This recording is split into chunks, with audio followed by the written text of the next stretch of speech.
ating message at ipagpapatuloy po natin ang ating pong series about our salvation. So, samahan po ninyo ako muli sa 1 Peter chapter 1 verses 10 to 12.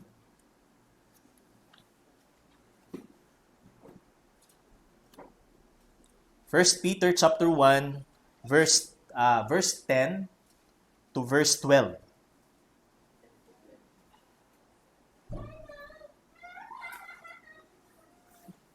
Yan.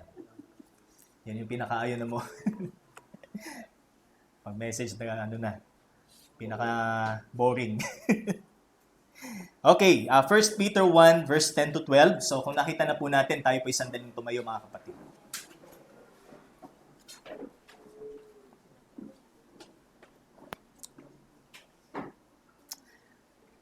As to this salvation, the prophets who prophesied of the grace that would come to you made careful searches and inquiries, seeking to know what person or time the Spirit of Christ within them was indicating as he predicted the sufferings of Christ and the glories to follow. It was revealed to them that they were not serving themselves but you in these things which now have been announced to you through those who preached the gospel to you by the Holy Spirit sent from heaven, things into which angels long to look. Amen. Purihin ng Panginoon, tayo po'y manalangin. Tunay po, O Diyos, ang sandaling ito ay a blessed moment, Panginoon, sa amin. Dahil muli po naming matutunghayan ang katotohanan patungkol po sa kaligtasan. Ang kaligtasan inyo pong ibinigay sa amin abundantly, O Diyos, na tunay po na hanggang ngayon hindi pa namin mailarawan ang biyayang ito, Panginoon, na meron po kami. Kaya lubos po kaming nagpupurit, nagpapasalamat. Ang inyo pong salita ay buhay. Patuloy po kaming lumalapit, Panginoon.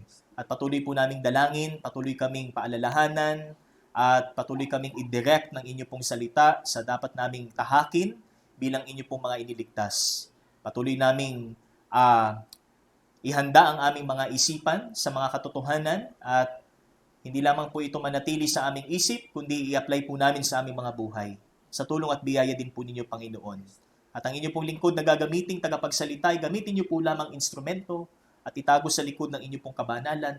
Walang ibang maitaas at maluwalhati, kundi ikaw lamang na siyang ang nag-akda ng kapahayagang ito, Panginoon. Salamat pong muli, kayo din pong magpala sa mga tagapakinig na maaabot ng inyo pong salita. Patuloy po, dalangin po namin na sa mensaheng ito, mas maging masidhi ang aming puso na paglingkuran ka at mabuhay sa pananampalataya. Ito pong aming dalangin sa pangalan po ng iyong anak na si Jesus. Amen at amen. Makakaupo na po ang bawat isa sa atin. So again, ang pamagat ng ating pong message is Our Salvation, the Tremendous Reality.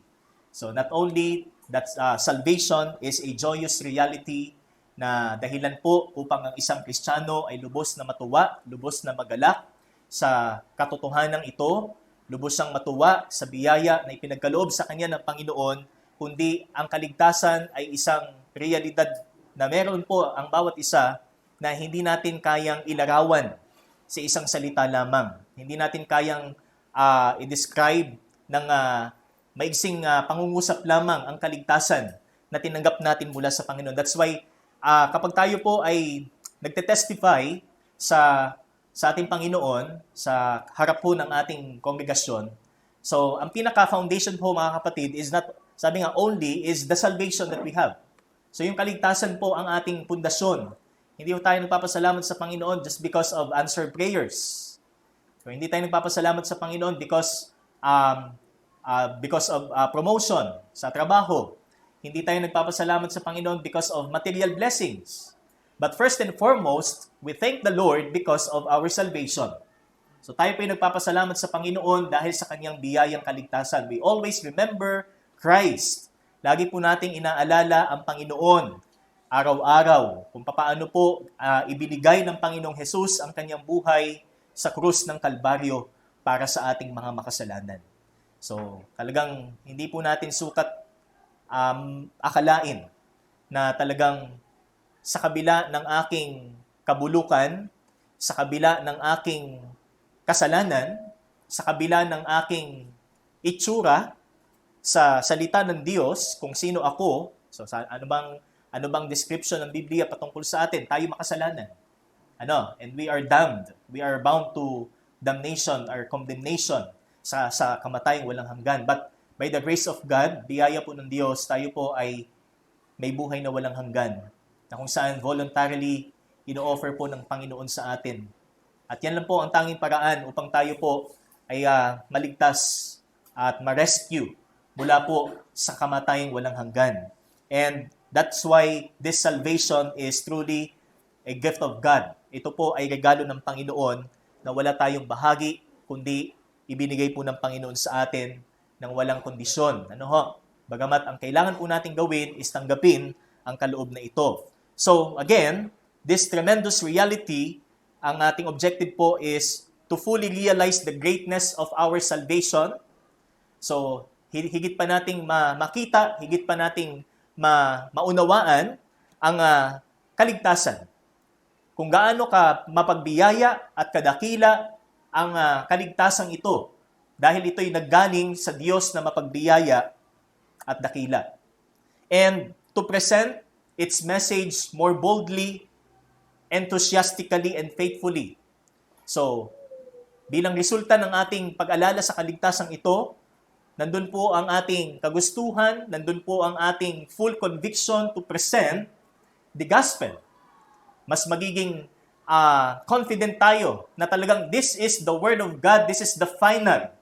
Okay? The final word na dapat marinig ng tao. Hindi po ang opinyon ng isang nangangaral, hindi po ang opinyon ng pinakasikat o pinaka-famous na tao sa balat ng lupa, ang referensya ho natin para sabihin natin tayo sa Panginoon, o ang isang head ng isang grupo, ng religious group, kundi the Bible, the Word of God. So ito po ang ating pinangahawakan. Kaya more boldly, enthusiastically, and faithfully. So matapat po nating ipangaral ang gospel at mas energetically ho nating i-present ang gospel. So hindi ho tayo nagpe-present ng gospel na parang kulang sa vitamins. Kailangan pa natin ng vitamina para lumakas-lakas ang ating boses. Kailangan pa natin ng kaunting pampataas ng energy para lang makapag-present tayo ng mas malakas or mas bold. So hindi. It is the power of God. Amen? Amen. Ito'y kapangyarihan ng Diyos, hindi ito kapangyarihan po ng tao. Kaya mga kapatid, let us all, sabi nga, present the gospel. With full conviction sa pamamagitan po ng patuloy po nating pag-aaral patungkol po sa kaligtasan. So, dito po sa aklat ng 1 Peter. So, if we're going to look again sa passage, mga kapatid, in verse 10, as to this salvation, the prophets who prophesied of the grace that would come to you made careful searches and inquiries. So, ito yung ating first point. Last Sunday, mga kapatid, yung sabi dyan, is our salvation from the prophet's viewpoint. So, paano ba tiningnan ng mga propeta ang kaligtasan? So, they knew that God, the Lord, Yahweh, is a gracious, compassionate, and saving God. So, ito yung foundation ng mga propeta. And that same God revealed to them na meron pong tinatawag na future manifestation ng biyaya. Okay? Yun po yung makikita ho natin dito po sa verse 10. That's why, as to this salvation, so this salvation is a particular salvation. This is not a general salvation. So hindi po ito pangkalahatan, kundi ito po yung particular na kaligtasan. At ang particular na kaligtasan ito ay ipinahayag sa mga propeta. So the first group of people na nakaalam patungkol po doon sa tinatawag nating grace or the saving grace of God were the prophets o ang mga propeta. And these prophets prophesied. So they prophesied of the grace. So grace, again, this is a definite grace. This is a particular grace. So hindi ito general na biyaya. Kundi ito po ay particular na biyaya. And this grace would come to you. Okay? So kung atin pong titingnan pong mabuti ang text, ano po? So, this grace would come to you. So ito po yung mga mananampalataya. Ano ha? And they made careful searches and inquiries. So ano po ang naging response ng mga propeta sa future salvation or future grace? Na alam po natin that this is the Lord Jesus Christ, ang Panginoon. So kaya yung ating first subpoint here is they prophesied of the grace that would come. So knowing that the Lord is a gracious, compassionate, and saving God, they prophesied the future saving grace effectuated by Messiah, the servant who will come. Kaya kung mababasa po natin in the Old Testament, marami pong propesiya o hula na meron pong darating na Messiah, meron pong darating na servant. Na ang servant na ito ang mag-effectuate ng grace ng Panginoon na hindi lang po para sa isang lipi o sa isang bayan, kundi ito'y para sa lahat ng tao. Imagine mga kapatid, kaya hindi po aksidente yung krus. Hindi po ibig sabihin na yung krus is plan B. Dahil nakita ng Diyos yung kasamaan ng tao, o sige, ito ang plan B. No. In the Old Testament, nandun na po yung revelation sa mga propeta na meron pong servant na bababa, meron pong Messiah na darating. Na hindi lamang siya maghihirap, hindi lang siya magtitiis, kundi siya din ay maghahari. Okay? Mga kapatid, nakakamangha po itong kaligtasang ito. Kahit ang mga taong hindi natin kilala batid nila ang planong ito ng Panginoon. So again, that is the Messiah. Okay? In Isaiah 53 verse 4 and 5, sabi po doon, tayo'y tumanggap ng kagalingan sa pamamagitan ng kanyang mga sugat. Sa pamamagitan ng pagpapahirap sa kanya. Diba? It's all because of Christ. Ito po yung Panginoon. And also, they made careful searches and inquiry.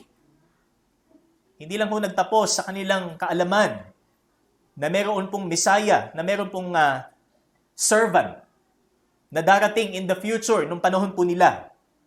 But also, they made careful searches and inquiry. So, bilang mga propeta, bilang mga messengers, bilang mga men of God na nakaalam ng mensahe patungkol sa pagliligtas na ito, they were thrilled to know who would be the person. Sino ba ito? Sino kaya ito? And when would he come? Kailan siya darating? So they were so amazed sa mensaheng ito. They were thrilled. Sabi nga, who would be that person? Sino kaya itong taong ito? Kasi ito ay darating sa kanilang panahon. Di ba? Kaya from the prophet's viewpoint, makikita natin mga kapatid yung kanilang excitement. Yung kanilang kasabikan na sana makilala ko itong Messiah kung sino ito. At sana maabutan ko yung panahon ng kanyang pagdating. Dahil ito ang Mesias. Ito ang hari. Ito ang propeta with a capital P. Ito ang pari. So the priest with a capital P. Na siyang mag-aalay. Hindi ng isang tupa o ng anumang alay, isang partikular na alay, kundi ang kanyang sarili mismo ang magsisilbing alay para sa kapatawaran ng kasalanan. So, ponder their excitement to know who the Messiah is and when will He come. Isipin natin mabuti mga kapatid, yung excitement na meron sila as they received the message, as they received the prophecy. Kaya nung tinanggap ba natin yung gospel, nandun din ba yung excitement natin? Na darating ang araw, makikita natin si Kristo? Amen? Nandun din ba yung ating excitement na, naku, talagang ang Panginoong Jesus ay makikita ko na. Kaya yung kamatayan is not the most fearful day sa buhay ng isang Kristiyano, but instead the most exciting day. Ito yung pinakakapanapanabik na araw. Kasi ito na yung sandali na talagang makikita mo na ang Panginoon. Hindi ibig sabihin na magkakaalaman kung sa langit o hindi. No. Kundi nandoon yung ating assurance na makikita mo na ang Panginoon. Makikita na natin siya. So ganun din ba yung excitement natin? Katulad ng mga propeta na ang Mesaya, sino kaya? Sabay maputi? Sabay matangkad? Wala silang idea eh. Hindi nila alam. Because ang calling lang sa kanila is only to present the message, to prophesy. Sabihin na merong darating nung panahon po ng lumang tipan. That's why, isn't that more exciting to look forward in our future, knowing already Christ? At ang Kristong nagligtas sa atin, ang Kristo ding dadatnan natin sa hinaharap. Mga kapatid. Kaya lahat ng ito ay biyaya ng Panginoon. We truly, sabi nga, tayo po'y na-amazed sa biyaya ho ng Diyos. Hindi lang ho sa nagdaan 2,000 years ago, maging ang kasalukuyan at ang darating. Patuloy at patuloy tayong mamamangha sa biyayang ito. And besides, we cannot come to know Him without the person na siyang naghayag nito sa mga propeta. So, hindi po ito haka-haka ng mga propeta. Hindi po ito sumagi lang sa kanilang isipan na may darating. But meron pong nag-reveal sa kanila kung sino po ito. Kung sino ang Messiah or na may Masayang darating, may magliligtas sa buong sangkatauhan. So, in verse 11, atin po makikita, seeking to know what person or time the Spirit of Christ within them was indicating as He predicted the sufferings of Christ and the glories to follow. So that is our second point, second heading. That is our salvation by the Spirit's superintendence. So hindi po sasagi sa kaalaman ng mga propeta ang hula o propesiya patungkol sa servant na ito o sa Messiah kung hindi po ang Santong Espiritu ang nagkaloob nito o ang naghayag nito sa kanila. So without the Spirit who gave, sabi nga, that message, there would be no prophecy. There would be no salvation or there would be no revelation of future salvation. Kaya napakalaki ho ng role ng Santong Espiritu sa planong ito ng Panginoon. So again, our salvation by the Spirit's superintendence. So overall, it is the Holy Spirit who gave them the prophecy about the Messiah. Kaya po ang kaligtasan po natin ay hindi fake news. Ang kaligtasan po natin ay hindi nakabatay sa opinyon ng isang tao o ng grupo ng mga tao. Hindi ito isang opinyon collectively. Okay? Hindi po ito isang doktrina na pinagsama-sama ayon sa karunungan ng mundo, kundi ito po ay revelasyon ng Santong Espiritu, supernatural revelation. It's hard to, it's hard to understand. But this is the hand of God. Ito'y kamay ho ng Diyos. So first, the Holy Spirit is the one who declared it to the prophets. So ang nasa likod po ng knowledge po ng mga propeta patungkol sa pagliligtas ng Panginoong Jesus ay ang Santong Espiritu. So their prophecy is not outside of the Spirit's inspiration. Never po na ang propesiyang mababasa po natin sa Biblia ay labas sa revelasyon po ng Santong Espiritu. Hindi ho pwedeng ang propesiyang mababasa po natin sa Biblia ay hindi mula sa Diyos. Kaya po ang sabi ng 2 Timothy 3:16, all scriptures is breathed by God. Salita ng Diyos. Indeed, ito'y salita ng Diyos. Kahit ang mga punctuation mark na makikita natin, yan ay mula sa Panginoon. The grammatical structure, yan ay mula sa Panginoon. Inspiration po ng Panginoon. Ano po? And, sabi dito, He declared it. Idineklara niya. Inilahad niya sa mga propeta. So, ito ang Santong Espiritu. So, tingnan po natin yung salitang was indicating in verse 11. So, kung titingnan po natin ang word na ito, ang ibig sabihin po nito is make evident in the inner sense. So, that is from the Greek word deloo. Ang ibig sabihin is to make evident in the inner sense or to make clear in one's disposition or character. Hindi ho basta sinabi lang ng Santong Espiritu sa kanila. But in the inner sense, ito ang inilahad ng Espiritu sa kanila. Okay? They fully perceived the prophecy. Kaya para sa kanila, hindi ito isang alamat, hindi ito isang kwento lamang. Ito'y siguradong-sigurado na magaganap because this is from God. Ito po ay mula sa Diyos.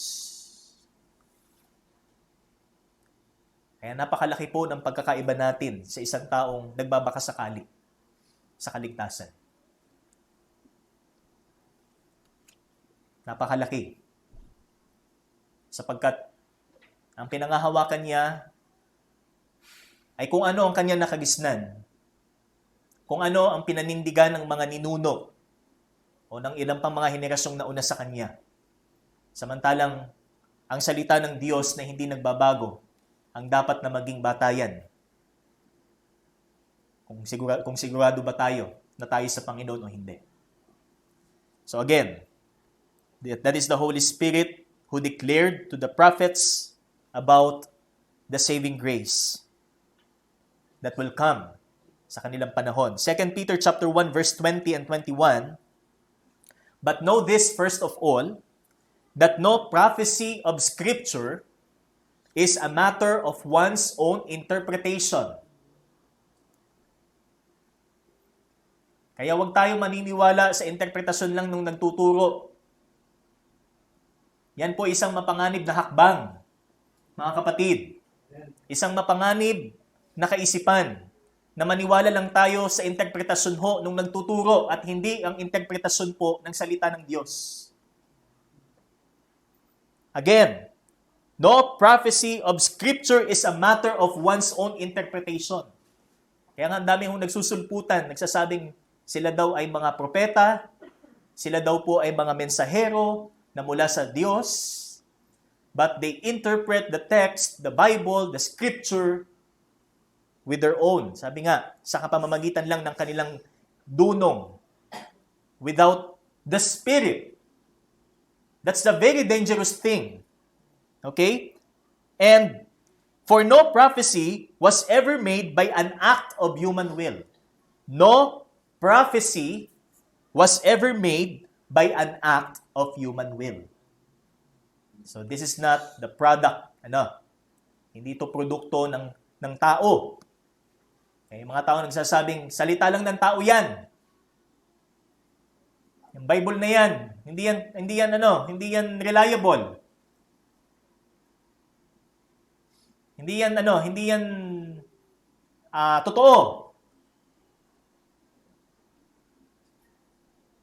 Kaya yung iba sinusunog ang Biblia, pinupunit. Okay? But men moved by the Holy Spirit spoke from God. So these men were sanctified. These men were holy. Sabi nga, are holy because they were moved by the Holy Spirit. So sa ibang salita po, ang salitang moved here is carried along. They were carried along by the Holy Spirit. They were supervised. They were superintended. Kaya yung ating point is superintendence. Pangunguna. Pangangasiwa ng Santong Espiritu. So, hindi po robot ang mga men na ginamit ng Diyos para sumulat. So, hindi po ito dictation. Ang ibig sabihin, binigyan sila ng will na pumili kung anong literary form, kung anong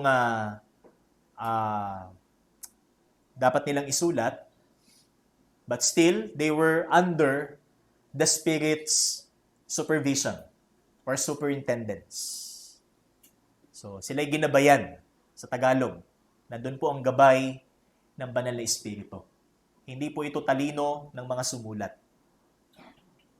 Kung na-amaze po tayo sa sulat ni Apostle Paul, well, it's because of the Spirit's inspiration. It is the Spirit. Ginamit lang po si Paul. At ginamit lang din po ang ibang mga writers.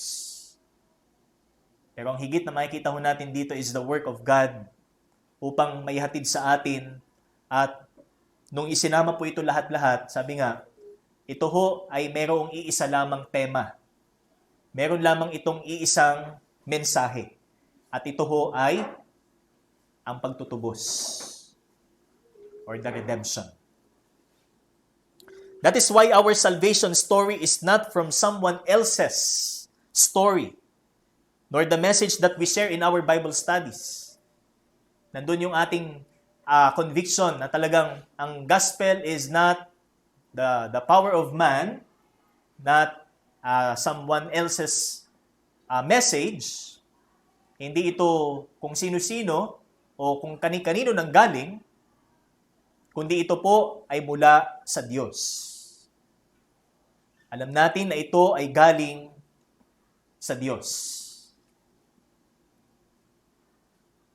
Kaya pag tayo nagpipresent, mga kapatid, talagang kapag tunay nating nakikilala ang Panginoon, we're fully convinced. We are confident of this message. Amen? Nandun yung ating tuwa, nandun yung ating kasiguraduhan na ito'y mula sa Panginoon. Hindi ito basta-basta. Hindi ito isang simpleng pangangaral. So that is that the Holy Spirit is the one who declared it. Okay? The Holy Spirit. And what the Holy Spirit declared to them, so that is our next point, ay meron pong dalawang katotohanan. So they declared the Messiah's excellencies, first the sufferings and the glories to follow, or the glories of Christ. Again, in verse 11, muli po nating makikita, seeking to know what person or time the Spirit of Christ, so this is the Holy Spirit, within them was indicating as He. So He here is the Holy Spirit. Okay? So ito po ay banal na Espiritu, mga kapatid. And He, the Holy Spirit, predicted. So yung salitang predicted nang ibig sabihin dito is stated or said beforehand. Hindi pa ito nangyayari, pero kanya na itong inilahad, inihayag sa mga propeta. Okay? Hindi pa nangyayari. Hundreds of years pa po. Hundreds of years bago pa mangyari. So for example, Isaiah, 700 years before. Diba? Zechariah, 500 years before Christ. Imagine, mga kapatid. So ito po yung makikita natin. He predicted the sufferings. The sufferings of Christ and the glories to follow. So, first, the sufferings. Ang paghihirap ng ating Panginoon ay hula na mula pa noon sa lumang tipan. Hindi lang natin mababasa ho sa bagong tipan, sa Synoptic Gospels at sa Epistles, kung paano sila nagbalik tanaw sa paghihirap na ito ng Panginoon. But even in the Old Testament, they prophesied of the Messiah's sufferings. Psalm 22. So makikita po natin in Psalm 22, sige po, tingnan po natin. For instance, bilang katunayan po na talagang nandun na, hula na, mula pa ng lumang tipan, ang paghihirap ng Panginoong Hesus sa Kalbaryo. Psalm 22, my God, why have you forsaken me? So verse 1 pa lang, makikita na natin. These are the words, sabi nga, were the words that Christ shouted nung nandun na sa talagang pinakahirap na hirap siya. Pinakarurok ng kanyang paghihirap habang siya'y nakapako sa krus. Ito po yung sinabi niya, Diyos ko, bakit mo ako pinabayaan? So this from Psalm 22 verse 1. My God, why have you forsaken me? Far from my deliverance are the words of my groaning. Okay? And kung ibababa pa po natin, so makikita pa po natin yung fulfillment and yung prophecy ho and yung fulfillment po in the New Testament. So dito po sa verse 16, for dogs have surrounded me, a band of evildoers has encompassed me. They pierced my hands and my feet. I can count all my bones. They stare at me. They divide my garments among them, and for my clothing, they cast lots. Hindi po ba ito yung nangyari sa Panginoon? Na nung siya po ay iniscorn ng mga sundalo. Kinutsa siya na siya ang hari ng mga Hudyo. So yung kanyang robe ay pinagpira-piraso, pinagpunit-punit. At siya'y pinutungan ng koronang tinik. So ito yung isa pa lamang mga kapatid sa mga passages na makikita natin in the Old Testament na kung saan ay sinasalaysay po ang paghihirap ng Panginoon. Isaiah 52 verse 13 to 53 verse 12, makikita din po natin yan. And then in Daniel chapter 9 verses 24 to 26, Zechariah chapter 12 verse 10 and chapter 13 verse 7. So pwede po nating basahin yan sa ating mga tahanan. Kung gusto nating makita, ang marami pang mga hula, mensahe patungkol sa paghihirap, pagtitiis ng Messiah na siyang katuparan ng pagliligtas ng Diyos para sa buong mundo.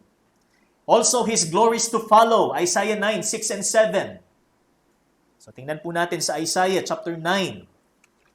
Kung ano po ang sinasabi po dito, referring po sa kanyang paghahari after ho ng kanyang sufferings.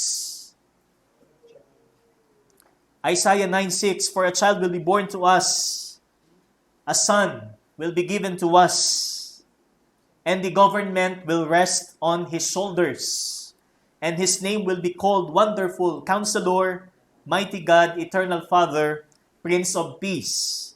There will be no end to the increase of his government or of peace on the throne of David and over his kingdom, to establish it and to uphold it with justice and righteousness from then on and forevermore. The zeal of the Lord of hosts will accomplish this. That is the government. Sabi nga, in the future, na ang maghahari ang Panginoon.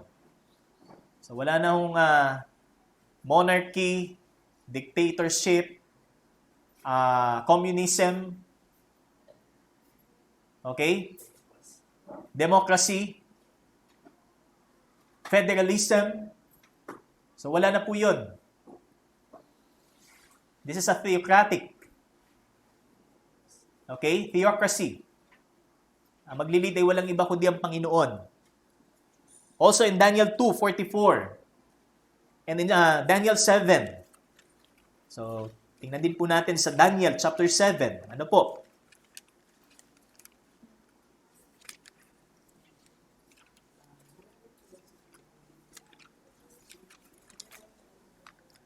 Daniel 7:13 and 14. I kept looking in the night visions, and behold, with the clouds of heaven, one like a son of man was coming, and he came up to the Ancient of Days, and was presented before him. And to him was given dominion, glory, and a kingdom, that all the peoples, nations, and men of every language might serve him. His dominion is an everlasting kingdom or dominion which will not pass away, and his kingdom is one which will not be destroyed. So this glory, so ang tinutukoy po dito is the ascension of Christ, the resurrection, the ascension, the kingship. Yung paghahari ng Panginoon. So ito yung glories na tinatawag doon po sa text. At yan po ay nasa Old Testament pa, mga kapatid. Hindi lang ho natin mababasa yan sa Bagong Tipan. Tungkol sa Panginoon, sa kanyang paghihirap, at sa kanyang paghahari, yung kanyang exaltation, kundi even in the Old Testament, alam na ng mga propeta. Kita na ho ng mga propeta yung dulo. Yung pinakadulo, which is the exaltation ng Panginoon. Bagamat hindi nila alam kung sino. Pero alam nilang meron. And they were thrilled to know. They were eager to know, to investigate kung sino po ito. Pero hindi po talaga inireveal ng Panginoon because yan po ay nakalaan talagang ipaalam kung kailan naganap ang pagtutubos. At kung kailan ho siya bumaba. Bilang tao. And also in Zechariah chapter 2 verse 10 to 13 and 14, chapter 14, 16 to 17. So makikita din po natin dito yung prophecy about the glories of the Messiah. So, hindi ba nakakamangha mga kapatid ang kaligtasang ito? Yes. Ang mga propeta, ganun na lang ang kanilang pananabik na makilala kung sino siya. Ang mga propeta, ganun na lang ang kanilang pagnanais na magsaliksik kung sino ba ang Mesayang ito. Yamang ito ay mensahe mula sa Diyos.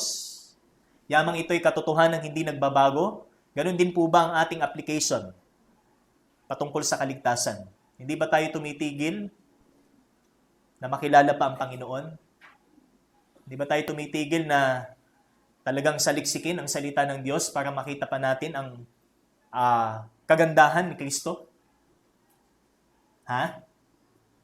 O sapat na sa atin yung nakaupo lang tayo at nakikinig ng mensahe?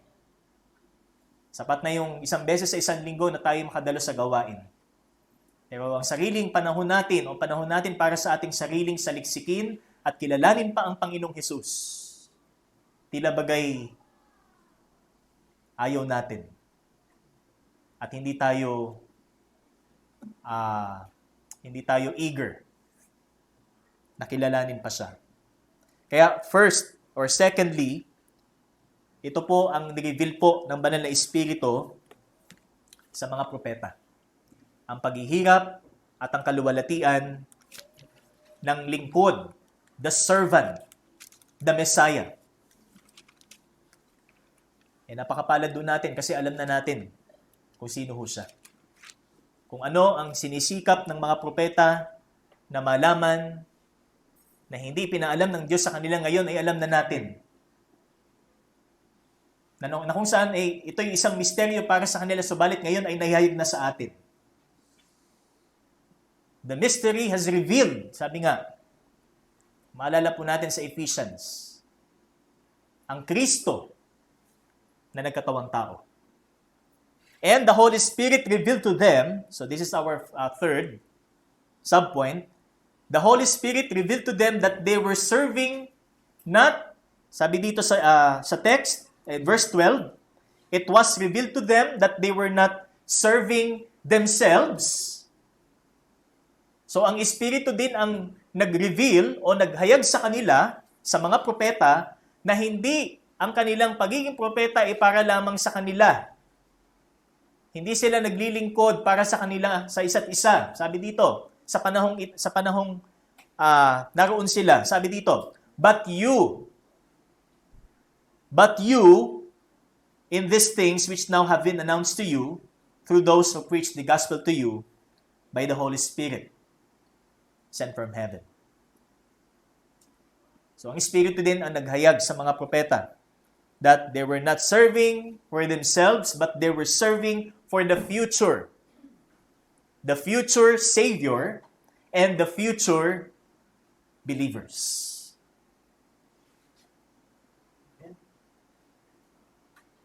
So dito natin makikita na ang Diyos natin na nag-akda ng ating kaligtasan ay hindi saklaw ng limitasyon ng daigdig na ito. Hindi sa saklaw ng panahon, hindi sa saklaw ng kaisipan na meron po ang isang tao. By the Spirit's revelation, the prophets knew that the recipients of their prophecies are those who are on the other side of the cross. Ang ministry nila hindi para lamang sa kasalukuyan. Bagamat tinawag sila ng Panginoon sa panahong yon upang meron ding propesiya na ibigay ang Panginoon sa kanila sa panahon na yon, subalit meron ding propesiya na nakalaan para sa hinaharap. Kasi mga kapatid, ang prophecy ho, kung titingnan po natin yung Old Testament, meron tinatawag tayong near future and far future. So meron pong prophecy na ang fulfillment po is within their time, and meron pang far future. Meron pang hinaharap, sabi nga, sa malayo.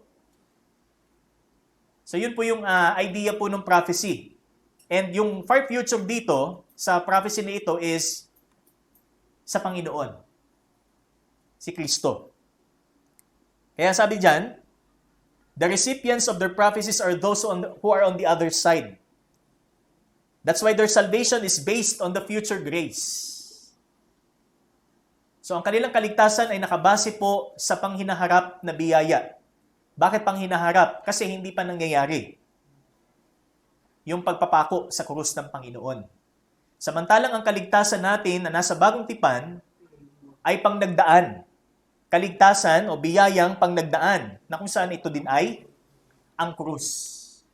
Kaya ang issue mga kapatid dito is hindi po ang panahon para sabihin nating magkaiba ang kaligtasan ng mga ligtas sa lumang tipan at ng mga ligtas sa bagong tipan.